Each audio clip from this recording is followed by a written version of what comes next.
But in the bullshit department, a businessman can't hold a candle to a clergyman.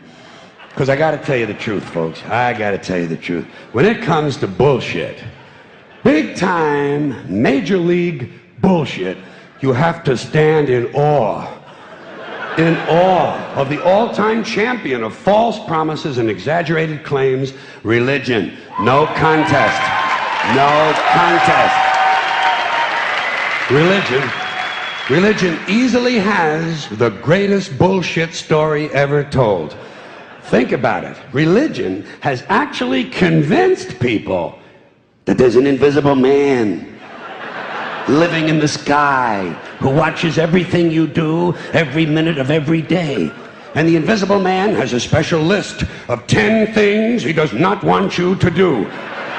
And if you do any of these 10 things, he has a special place full of fire and smoke and burning and torture and anguish where he will send you to live and suffer and burn and choke and scream and cry forever and ever till the end of time. But he loves you.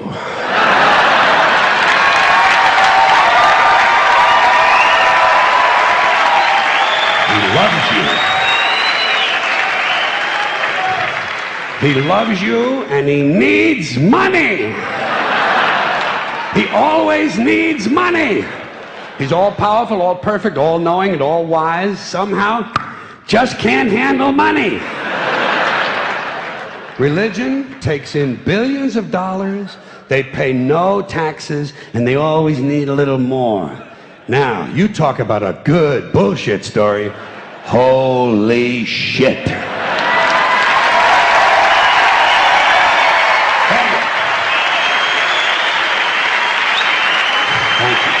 But, thank you.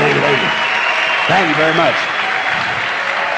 But I want you to know something. This is sincere. I want you to know, when it comes to believing in God, I really tried. I really tried. I tried to believe that there is a God who created each of us in his own image and likeness, loves us very much, and keeps a close eye on things. I really tried to believe that, but I gotta tell you, the longer you live, the more you look around, the more you realize something is fucked up. Something is wrong here. War, disease, death, destruction, hunger, filth, poverty, torture, crime, corruption, and the ice-capades. Something is definitely wrong. This is not good work. If this is the best God can do, I am not impressed. Results like these do not belong on the resume of a supreme being. This is the kind of shit you'd expect from an office temp with a bad attitude.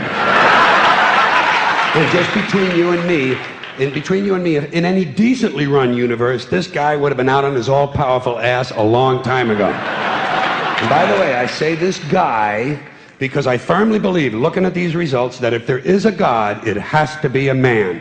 No woman could or would ever fuck things up like this.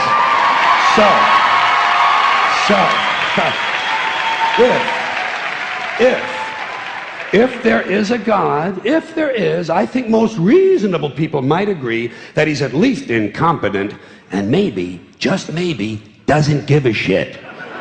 Doesn't give a shit, which I admire in a person and which would explain a lot of these bad results. So rather than be just another mindless religious robot, mindlessly and aimlessly and blindly believing that all of this is in the hands of some spooky, incompetent father figure who doesn't give a shit, I decided to look around for something else to worship, something I could really count on. And immediately, I thought of the sun. Happened like that. Overnight, I became a sun worshiper. Well, not overnight. You can't see the sun at night. But first thing the next morning, I became a sun worshiper. Several reasons. First of all, I can see the sun, okay? Yeah. Unlike some other gods I could mention, I can actually see the sun. I'm big on that. If I can see something, I don't know, kind of helps the credibility along, you know?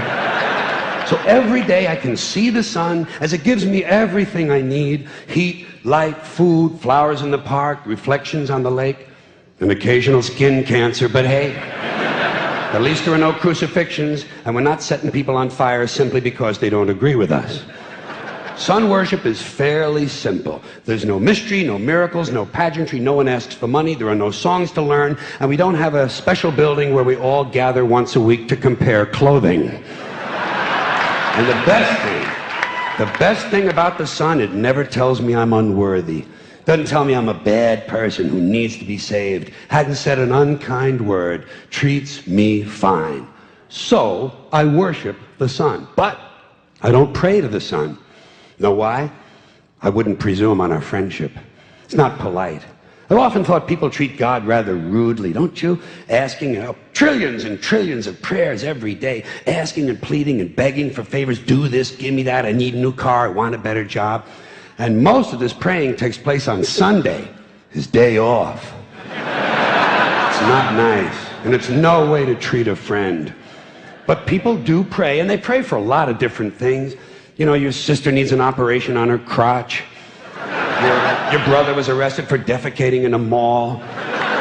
But most of all, you'd really like to fuck that hot little redhead down at the convenience store. You know, the one with the eye patch and the club foot, huh? Can you pray for that? I think you'd have to.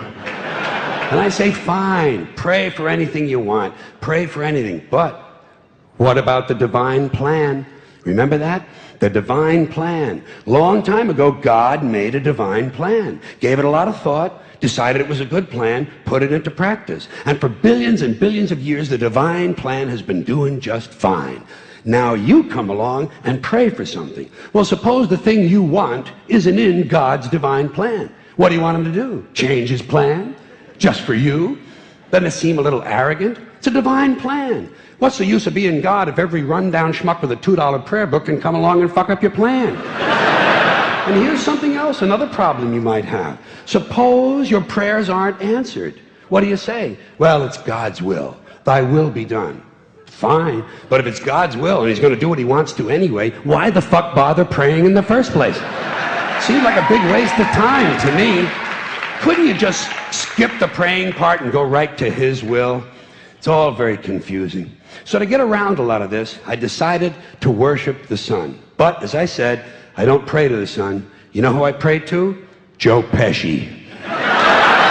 Joe Pesci. Joe Pesci. Two reasons. First of all, I think he's a good actor, okay? To me, that counts. Second, he looks like a guy who can get things done.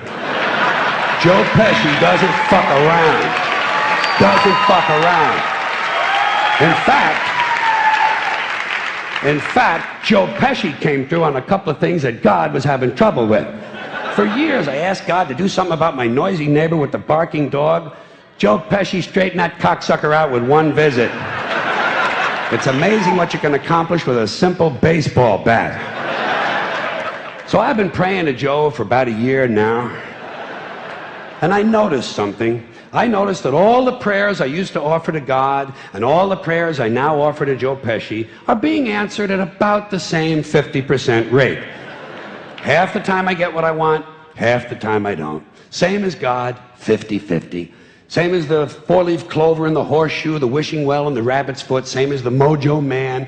Same as the voodoo lady who tells you your fortune by squeezing the goat's testicles. It's all the same, 50-50. So just pick your superstition, sit back, make a wish, and enjoy yourself. And for those of you who look to the Bible for moral lessons and literary qualities, I might suggest a couple of other stories for you. You might want to look at The Three Little Pigs. That's a good one.